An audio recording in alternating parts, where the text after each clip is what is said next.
புதுச்சேரி எலெக்ஷன்ல நம்ம டிவிக்கே போட்டி போடுறோம். நம்மளோட சேர்ந்து 2 தொகுதியில நம்ம கூட்டணி கட்சியான நேயம் மக்கள் கழகம் உருளையன்பேட்டை மற்றும் தட்டாஞ்சாவடின்னு 2 தொகுதியில நிக்கிறாங்க.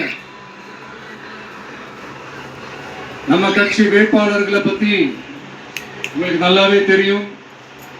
களத்துல மக்களோட மக்களா நிக்கிற மாதிரி ஆளுங்களை தான் நான் செலக்ட் பண்ணியிருக்கிறேன். நம்மளுடைய அக்கா, நம்மளுடைய தங்கை, நம்ம அண்ணா, தம்பின்னு நம்மளுடைய வேட்பாளர்கள், புதுச்சேரி வேட்பாளர்கள் எல்லாரையும் செலக்ட் பண்ணி உங்க முன்னாடி நான் அறிவிச்சிட்டேன், உங்க முன்னாடி நான் ஒப்படைச்சிட்டேன். அவங்க எல்லாரையும் வெற்றி பெற செய்யணும்னு உங்க எல்லாரையும் தாழ்மையுடன் கேட்டுக்கொள்கிறேன்.